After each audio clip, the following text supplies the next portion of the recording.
What's going on, guys? Your boy Maze. We're back with another video, and in today's video, guys, I'm gonna be doing the first Ask Amazing. So I got this idea from Zajef. If you guys haven't seen him, he was like a Genshin YouTuber, and he does like Ask Zajef.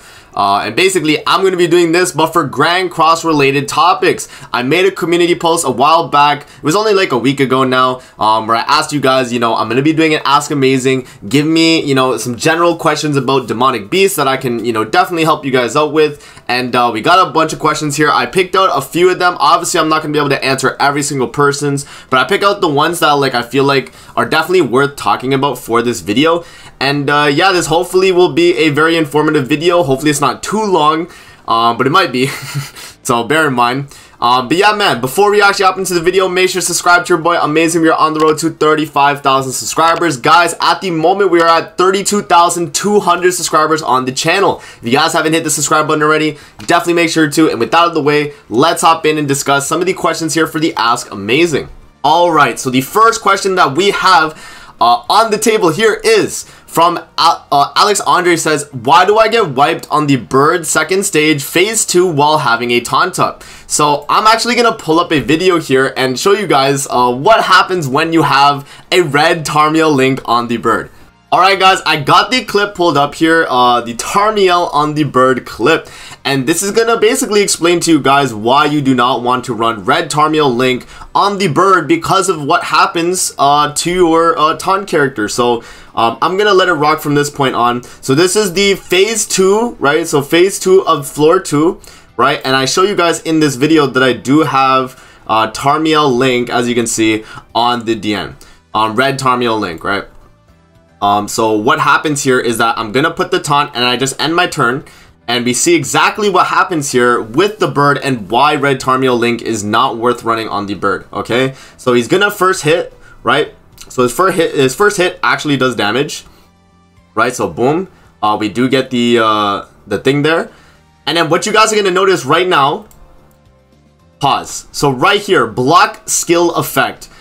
If you guys don't know what Tarmiel link does, which I assume a lot of you do, after hitting someone 2 times that has Tarmiel link, your character gets block affected. The way the bird works is that he cleanses his debuffs on your attacking turn, not his attacking turn. And so what happens here is that when he does the double attack into DN there, he's going to get block affected. And if you don't know already, his skill on phase 2 is the one that basically, the skill effect is that he misses you if you have a stance up, right? So that skill effect is being blocked, and because of that, watch what happens.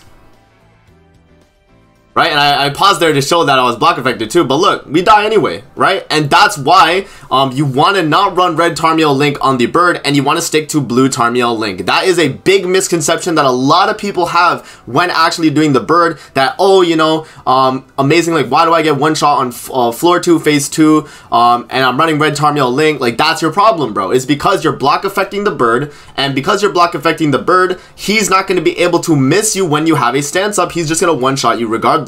Right, so it basically ruins the whole like stance effect thing on the bird. So yeah, hopefully that covers that question, because I've gotten that question a lot, and I feel like that's a really good question for this video. But yeah, hopefully that was a good answer right there. Alright, so we got a comment here from my boy Scarson. So he says, mostly for other viewers, but what do you think Skadi or Freyr is better than the other, and what are the pros and cons between the two of the characters? So let's actually pull up both Skadi and Freyr and kind of talk about the pros and cons between both the characters, and why you might want to use Skadi and why you might want to use Freyr. So let's go to my box here. Let's go to Freyr. Let's see. There we go. So Freyr is going to be the first character we're going to be going over here. If you guys don't know what Freyr does, he has Ignite immunity, right? So allies become immune to ignites, and then he has Blessing of Light, where he gives the all stats 5% every 2 turns for 5 turns, and it lasts for 5 turns, right? He has his Blessing of Light, which gives him 15% all stats buff for himself. And Freyr, obviously as a damage dealer, is able to deal a lot with his cleave skill, his cancel stance skill, which is really good on dogs, and then he also does have the death ultimate, which can be very, very strong. Now, the difference between Freyr and Skadi is that Skadi, as a character, she is built a little bit differently than Freyr in terms of what she's, you know, trying to accomplish, basically, right? So if we actually go to her unique here, decreases all enemies' attack and defense by 8% and increases allies' skill damage dealt by 15% for each debuff on the hero. So the way Skadi is going to work is that she's going to lower the enemy's tankiness and damage dealing to you, and she's going to increase your skill damage dealt for your team based on the amount of debuffs on Skadi herself. And so that is why Skadi is a viable character on Skoll and Hati. You know, rhymes there. That's why Skadi is viable on it, because she's able to abuse the amount of ignite she's getting on herself and, you know, basically like reflect it onto the boss by lowering their attack and defense and increasing the team's skill damage dealt.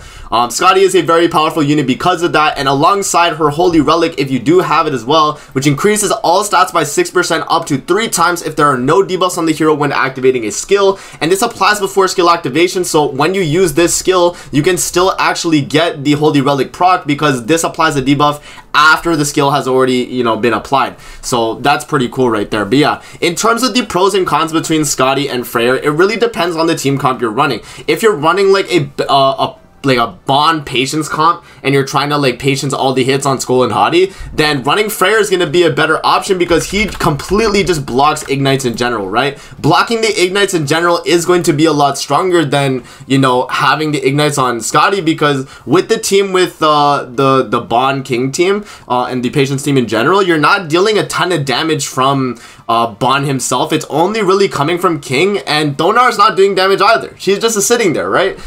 So the main damage dealer you have on the team is going to become Skadi and King, and with them, they're not going to be able to deal a lot of damage. Whereas with Freyr, he completely blocks the ignite, so you don't have to worry about getting frozen. And another thing too is that he's able to hit double damage cap with his ultimate if you have him 6 out of 6. He does have the cancel stance ability as well, so he's a little bit more helpful in that right too against Skoll and Hati.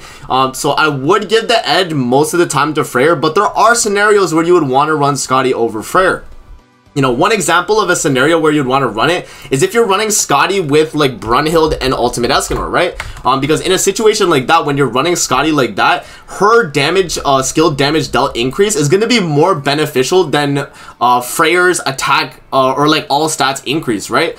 So having the extra skill damage, the 15% per each debuff, that can be super helpful if you're running a brute force damage team like Brunhild, the one ultimate, or like Purgatory Melian, the one ultimate slot, and then you have Thonar as well. Like that's just a brute force all damage team, and when you have that setup, Skadi's going to be a lot more valuable than Freyr because you're going to be able to just deal damage cap with like rank 1 skills just because Skadi is increasing the skill damage dealt as well. So that's pretty much like what I would go about in terms of like building dog teams using Skadi or Freyr. Overall, who is the better character in my opinion? I would say Freyr is the better character because, you know, he's going to be a more of a general use character and use a lot more than Skadi. He has use in the deer, he has use in the bird. Skadi does as well in the deer and the bird, but to a less of an extent. I think Freyr overall is the better character, but Skadi does have her use, and in my opinion, on that, like, you know, brute force damage team, she is a much valuable slot than Freyr would be. So it honestly depends on the team. If you're running like a Bond Patience type team, Freyr is going to be the way to go. If you're running like a damage team where it's like, you know, the one ultimate, Brunhild, Skadi, that's going to be the team you want to run Skadi on. So that's the pros and cons about both the characters right there, and when like situationally when would you use them. And so that's gonna be you know, Freyr and Skadi right there. All right, moving on to the next question here. We got, do you think Skoll and Hati is already manageable enough, or do you think they should release another character for it? Honestly, in my opinion, I feel like the problem with Skoll and Hati really is that the debuffs on the fight. So when you guys like run through the fight and you use a team like this right here, like this is just an example of a team I mentioned earlier with the Skadi, Brunhild, Escanor team. The problem with Thonar is that she does not have like a way to cleanse debuffs, and I feel like that is one of the main ways in Skoll and Hati that you kind of get screwed. You know, her Holy Relic is very nice though because it's able to increase your HP related stats, give you the gauge every single time you use a skill with her, but the problem is it's not even the, you know, pushing of the ultimates, because that wasn't as bad if you had like a Green Liz team. You know, it was manageable. the main problem that comes with running Thonar and Skoll and Hati is that she does not deal a lot of damage. Her skills are not very good. She has a gauge reduction skill with one of the lower multipliers on the rank 1, which can most of the time patience the boss, which can become an issue. And then her other skill is a skill you want to hold on to because of the stance removal, and you want to make sure you're able to hold on to it so that you can be able to get the stance removal and remove the stance even if you're getting into like floor 2 and floor 3 when you actually need it, right? So that's where it comes down to. Like, Thonar's kit itself is not the greatest compared to like Jormungandr and Miguelda's, where they really do fit the slot of being the ultimate buffer for their demonic beast. Whereas like Thonar, she's a good option, and she does obviously help by, you know, giving you the steel damage dealt, the 40% attack related up. But the problem that I have with Thonar is that she does not cleanse debuff. So when you get infected, when you get, you know, rank 2 sealed, when you get all of those debuffs that aren't even the like freeze debuff in Skoll and Hati, that's when it becomes a problem. And, you know, I feel like that is the main issue with Thonar versus like the other demonic beast characters. If we look at the other demonic beast characters and what their holy relics did as well, if we actually look at Jormungandr and Miguelda, so I'll actually pull up Jormungandr and Miguelda and kind of explain to you guys why they're just a little bit better in terms of the way they're affecting their demonic beasts. Jormungandr's gonna remove debuffs from allies and then increase skill ranks, right? So she's already removing debuffs. If we go to Miguelda as well, we can see that the trend here is that both of them are able to remove debuffs. You see, so that is something that, you know, is not able to be done, right? So Miguelda removes 1 debuff from allies, whereas Jormungandr just removes debuffs in general. But that's just something to take into account, right? Thonar does not do that, and because of that, there become situations where you're in, you know, Skoll and Hati, and you're attacking with your Thonar, and then the problem is that you get to the second phase, you're not able to one phase it, and then the black dog infects you. You can't heal, so all the HP related stats that you gained from the holy relic is basically useless, and the only way you can kind of like combat it is you know, just waiting out the infect. Like, what else can you do? You have no other cleansing on the team, right? So that's where I feel like the main problem stems with Thonar and Skoll and Hati in general. If Thonar was able to cleanse the debuffs, not saying like freeze, but maybe just like regular debuffs, I guess like like specified or something, that would make Thonar like such a strong character for dogs, and I think should be a lot better of his slot, and kind of more like Jormungandr and Miguelda in terms of how valuable they are on the team. Alright, so the next question we have here is, which demonic beast do you think was the hardest at release, and which one do you think is the easiest / hardest now? So on release, all the demonic beasts were really difficult. I don't think there was like a specific demonic beast that was like the easiest versus the other ones. If we had to really think about it, right, the only way you were beating floor 3 of the bird on release, it was like very situational. You needed to have like some of the best units 6 out of 6 in the game at the time, and I don't recall even like none of the YouTubers are able to clear floor 3 on the day 1 of bird releasing. I don't think anyone was even able to clear floor 3. The bird took the longest, I think, before someone was able to actually clear. Whereas like Deer and Skoll and Hati, I feel like people were able to clear on the first few days. So if I had to say the hardest one on release had to be Bird, because at the time we did not have all these strong characters. We did not have Trader Meliodas. We did not have Ultimate Asmonor. We did not have all these super strong DPS characters that were able to brute force through the Bird. We didn't have them. So we were basically set with like what? I don't even remember. We had Brunhild at the time. She was the one character that did release with the bird, but we didn't have enough strong characters to warrant, you know, beating the bird. We didn't even have Margaret at the time and stuff, right? We didn't have Matrona at the time. So there was no like really strong taunt character for the bird either. So bird was definitely the hardest on release. In terms of the easiest on release, it has to probably go to Skoll and Hati or the Deer. Which is it's hard to say because Deer is really difficult without Jormungandr. And Skoll and Hati as well, but I feel like Skoll and Hati was beatable. Like the first few days, people were beating Skoll and Hati, and same with the Deer as well. So the hardest I release, definitely the bird. The easiest I release, either Skoll and Hati or the Deer. It really depends. I feel like probably Skoll and Hati though, which is crazy to say, right? We did get Freyr released with Skoll and Hati. We had a lot of strong characters when Skoll and Hati released too, so it was a little bit, like, in a sense, easier, right, quote unquote, then, you know, when Deer initially came out, where we only had like Trader Melly, Matrona, the one Escanor, like Brunhild. That was the best team at the time, right? So there's like situations where it's like, okay, you know, because we had more characters, Skoll and Hati was easier. But if I had to compare like the difficulty of all three of them, the hardest one for sure is definitely Skoll and Hati right now. If you do not have the characters for Skoll and Hati, you're not going to be able to beat it. Same with the deer. If you don't have Jormungandr, it can actually become the hardest demonic beast battle because of just how difficult the deer is and all the gimmicks that you have to deal with as well. So yeah, the hardest now has to go to, if you don't have Jormungandr, deer. But even if you don't have Jormungandr or any of them at all, yeah, deer would be the hardest. Then Skoll and Hati though. Skoll and Hati would be the second hardest because it was clearable without Thonar. And it is doable, whereas like the deer is like really just like, bro, it's probably harder than Skoll and Hati, honestly. So yeah, that is what I'd say in terms of like the hardest on release and the easiest. The easiest right now for sure is definitely the bird right now though. And then obviously deer next if you have Jormungandr, and then you know Skoll and Hati is pretty difficult. So alright, next question we got here. Is it necessary to have the deer card set in order to clear Skoll and Hati?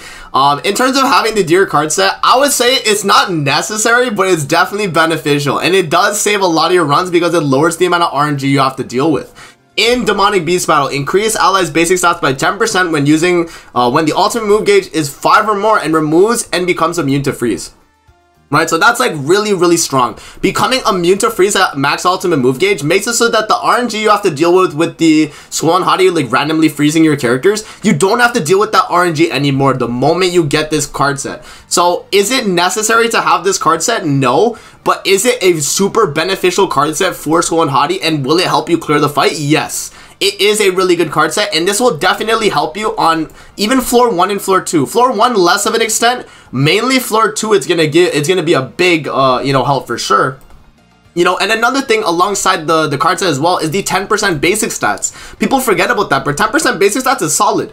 You know, that's free 10%, and then also the fact that you become immune to the freeze makes it a very like, not necessary, but very highly recommended card set to actually grind for and definitely get. So if you don't have the deer card already, grind the deer card and get the trader melee card from PvP. This card set I highly advise you guys get before attempting Skoll and Hati, because if you want to struggle with the freezes, then you're gonna be basically screwed like struggling with it unless you have the card set. So I would highly advise picking up the card set if you guys can get it before actually attempting a full run on Skoll and Hati. Alright, so the next question we got here is gonna be best team for the dogs. So in my opinion, there's no best team for Skoll and Hati right now. There's a lot of options though. That's the good thing about it, is that we have a lot of options. So if I'm to reset here, let's show you guys the type of characters I'm talking about. So mainly what you want to do in terms of building a deer or a dog's team, you have to have Thonar and you have to have an Ignite blocker or an Ignite benefitter. So we have Skadi as an Ignite benefitter, and then we have Freyr and Malasila, which are Ignite blockers.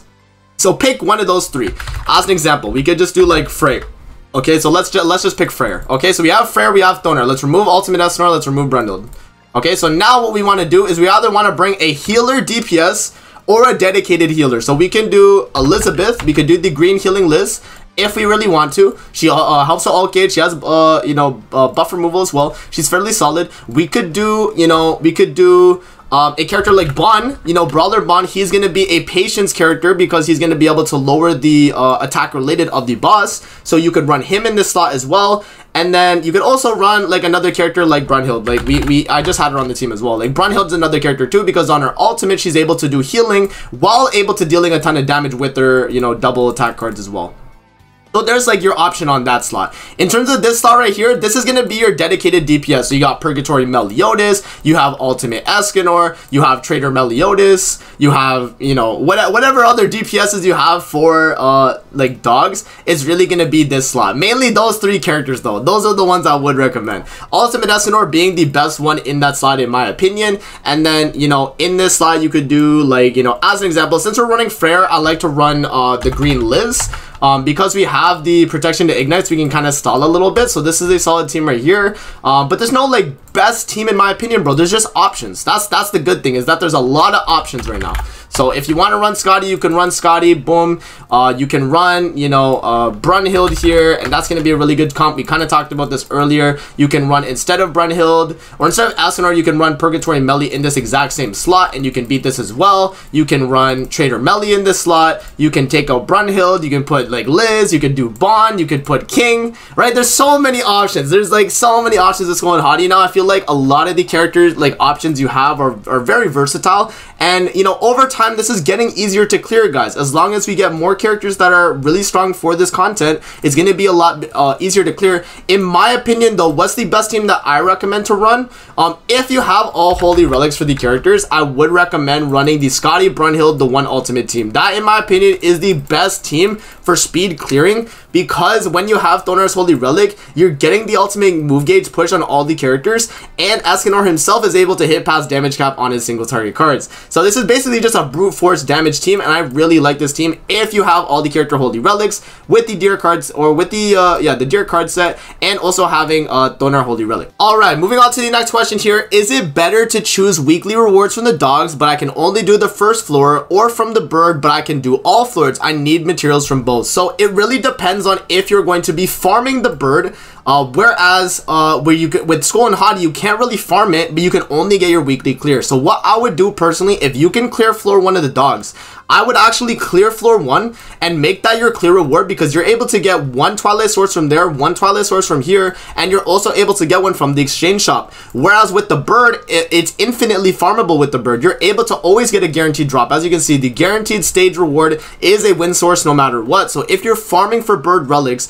you can get the materials just by farming through the bird. And then with Skoll and Hati, since you're not able to farm it at this very moment at the time of recording this video, you can literally just clear your floor 1 every single week, and you know, over the weeks you'll start to stockpile a ton of these Twilight Sources. Hopefully you're dropping a ton of the Honor of Einherg jars as well, and you're going to be able to have a ton of these, and hopefully make Thonar's relics so that you're able to do floor 2 and floor 3 you know, after the fact. So that's what I would say. Just because right now bird is farmable, I would recommend to just make your weekly reward definitely be the dogs, but it's up to you. You know, if you're like really lazy and you don't want to do Skoll and Hati 1 week, you can do bird and do all the rewards as well, and you can still basically get half a holy relic every week, which is solid too. But it's up to you, man. It really depends. If you have the time to farm it, farm the bird and then select Skoll and Hati every week. But if you don't have the time to do it, then select the bird and then just clear the bird and get all your bird relics first, and then you could focus on the dogs.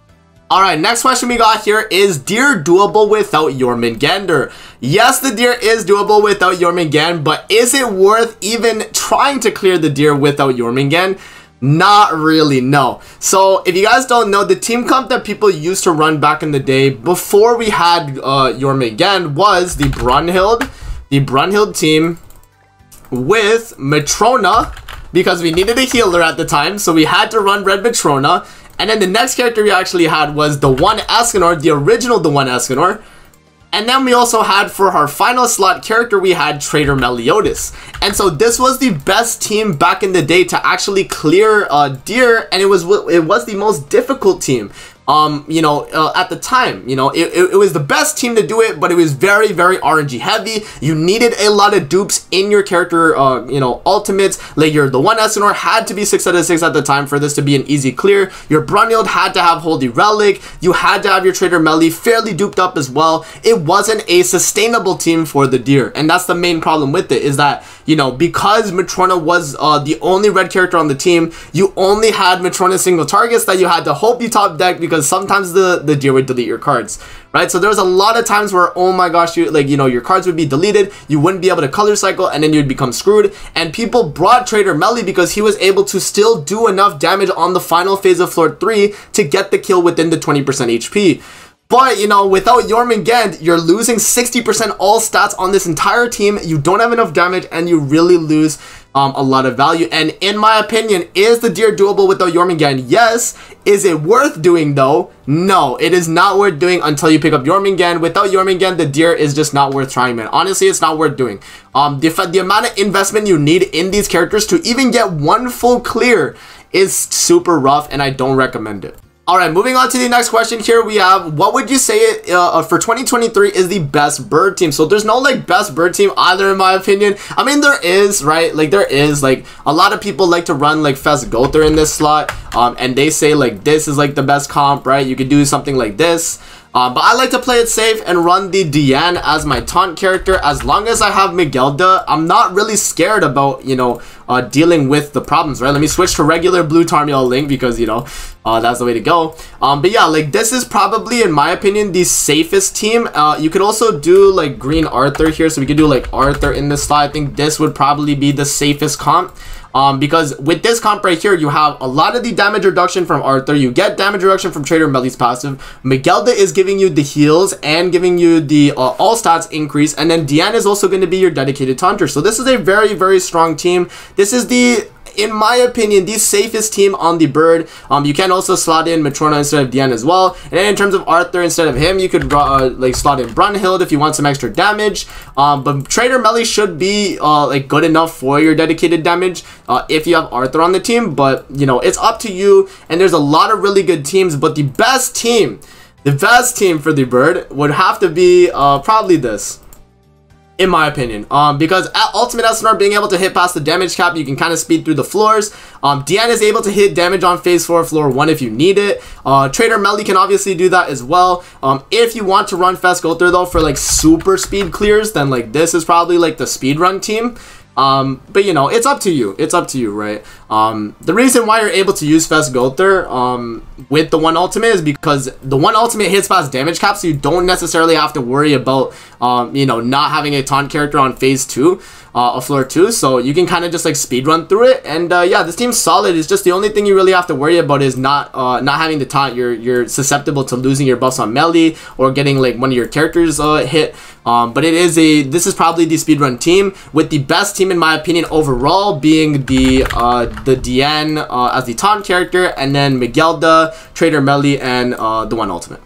Alright, and for the final question of the video, guys, we have, what exactly is the gimmick on the dogs? I can't quite tell what the dogs do, and I can't defeat them. Bird was power strike / taunt or getting wiped, and then getting a new debuff. Looking out for the deer was the traffic lights most of the time, and dogs I only know as floor 1 phase 3 is to defeat the dogs at the same time, or the other one wipes.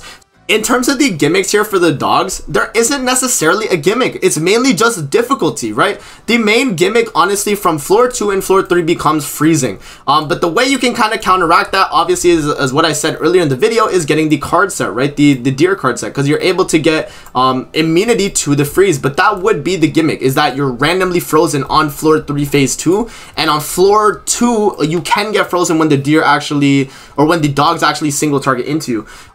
Floor 3 of floor 2, or no, phase 3 of floor 2, I think you can get frozen as well. And then floor 3 in general, on 2 and 3 of the phases, you will get frozen as well.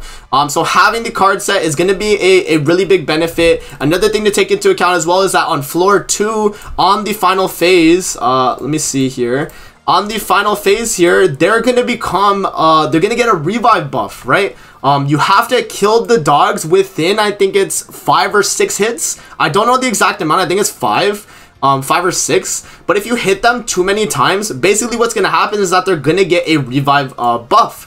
Right, so you have to kill them within those turns, or they're gonna get a revive. And when you kill them after they get the revive, they will heal about like 30% HP.